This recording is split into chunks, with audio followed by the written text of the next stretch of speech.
अत्यंत महत्त्वाची बातमी आता या क्षणाला या बुलेटिनमध्ये आपल्यापर्यंत येते। ती बातमी पाहूयात आपण। पेड न्यूज प्रकरणी माजी मुख्यमंत्री आणि काँग्रेसचे खासदार अशोक चव्हाण यांच्यावरती आरोप निश्चित करण्यात आले। त्यांच्यावरती 5 आरोप ठेवण्यात आलेले आहेत। 9 जून पासून रोज एका आरोपावरती युक्तिवाद होईल।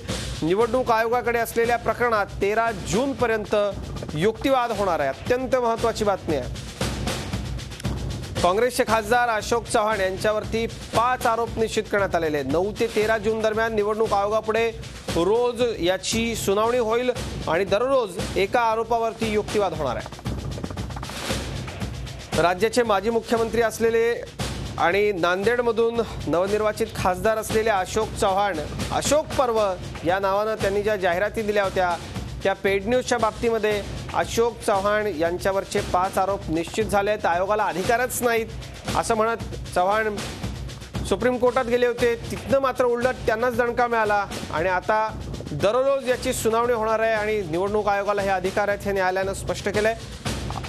अत्यंत महत्त्वाच्या बातमीची अधिक माहिती घेण्यासाठी थेट दिल्लीला जाऊयात। आमच्या प्रतिनिधी रश्मी पुराणिक आपल्या संपर्कात आहेत। रश्मी, अखेर झटपट सुनावणी या सगळ्या प्रकरणाची होणार आहे, रोज युक्तिवाद होणार आहे, काय सांगाल, काय अधिक माहिती आपल्याकडे?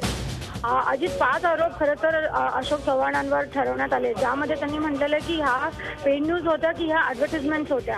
ह्या संदर्भात अशोक चव्हाण यांना पुरेशी कल्पना होती का? जर अशोक चव्हाणांना कल्पना होती तर त्यांनी आपल्या ह्या किंवा त्यांनी कोणाला ऑथॉरिटी दिली होती का अशा पद्धतीने ह्या बातम्या किंवा ॲडव्हर्टिजमेंट देण्यासाठी? जर अशोक चव्हाणांना ह्या गोष्टीची कल्पना होती तर त्यांनी इलेक्शनच्या खर्चामध्ये ह्या सर्व गोष्टी नमूद का केल्या नव्हत्या? आणि जर त्यांनी नमूद केल्या नव्हत्या तर मग त्यांच्यावर कारवाई का केली जाऊ नये पेड न्यूज प्रकरणामध्ये आणि त्यांना निलंबन का केलं जाऊ नये?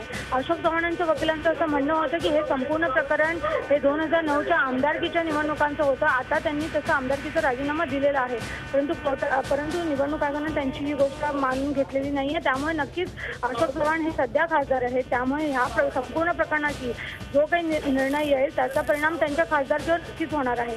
ज्या पद्धतीने निवडणूक आयोगाने ठरवलं आहे की सुप्रीम कोर्टाने त्यांना सांगितले 45 दिवसात संपूर्ण सुनावणी पूर्ण करायची आहे, त्यामुळे 9 जून पासून 13 जून पर्यंत दररोज एकेका आरोपावर युक्तिवाद होईल, सुनावणी होईल आणि त्यानंतर 13 जून नंतर ह्यावर निर्णय येऊ शकतो। 13 जून ते 20 जूनच्या दरम्यान कधी निर्णय येऊ शकतो। रश्मी, धन्यवाद या सगळ्या सविस्तर माहितीसाठी। तर आपण या सगळ्यामध्ये महत्त्वाची गोष्ट खूप महत्त्वाची आहे ती म्हणजे आमदारकीचा राजीनामा दिला म्हणून तो विषय तिथं संपला असा युक्तिवाद अशोक चव्हाणांच्या वकिलाकडून करण्यात आला होता। मात्र आयोग हे मानायला तयार नाहीये। आत्ता खासदार म्हणून नव्यानं निवडून आले चव्हाण, त्यांची ती खासदारकी सुद्धा धोक्यात येऊ शकते अशी आपल्याबरोबर या सगळ्या प्रकरणामधले जे याचिकाकर्ते आहेत किन्हाळकरजी, माधव किन्हाळकर, ते आपल्याबरोबर आहेत। किन्हाळकर साहेब, स्वागत आमच्या चर्चेमध्ये। खरं तर यापूर्वी देखील झी 24 तासशी बोलताना आपण सांगितलं होतं की मी या सगळ्या प्रकरणामध्ये खूप कॉन्फिडंट आहे। इतका जो कॉन्फिडंट आहे आपला तो नेमका काय आहे आणि आज हा जो निर्णय आलेला आहे याची खात्री होती का आपल्याला आता ही झटपट सुनावणी होणार आहे? नाही, प्रश्न असा आहे, मला स्वतःला खात्री असल्याशिवाय मी तक्रारच करणार नाही ना, ही एक गोष्ट आहे। आणि दुसरी गोष्ट अशी आहे की माननीय सुप्रीम कोर्टाच्या आदेशानुसार आजची जी काही कारवाई पार पाडलेली आहे त्या ठिकाणी इश्यू निश्चित करण्याच्या संदर्भातली ती माननीय इलेक्शन आयोगाने पूर्ण केलेली आहे आणि त्याप्रमाणे 9 तारखेपासून डे टू डे बेसिसवरती जे काही प्रोसिजर आहे ते कम्प्लीट करण्याच्या संदर्भामधला सुतोवाच इलेक्शन कमिशनने केलेला आहे। किन्हाळकर साहेब, आपण स्वतः सुनावणीला उपस्थित राहू शकलात का? काय मी प्रत्येक सुनावणीला हजर होतो। जी, नेमक्या ज्या 5 गोष्टी ज्या आहेत ते 5 नेमके पॉइंट्स काय, 5 नेमके मुद्दे काय आहेत आमच्या प्रेक्षकांसाठी आपण सांगू शकाल? प्रश्न असा आहे की ते नेमके मुद्देच्या संदर्भामध्ये माझ्याकडे ते आता इलेक्शन कमिशनची ऑर्डर सध्याच्याकडे उपलब्ध नाही, पण आम्ही जे इश्यू फ्रेम केलेले होते दिले होते इलेक्शन कमिशनला आणि त्यांनी सुद्धा जे इश्यू दिले होते त्या दोन्हीच्या आधारावरती इलेक्शन कमिशनने आज इश्यू फ्रेम केलेले आहेत। त्याच्याच अनुषंगानं आता पुढची कारवाई होईल, तेवढ्याच मर्यादित स्वरूपात।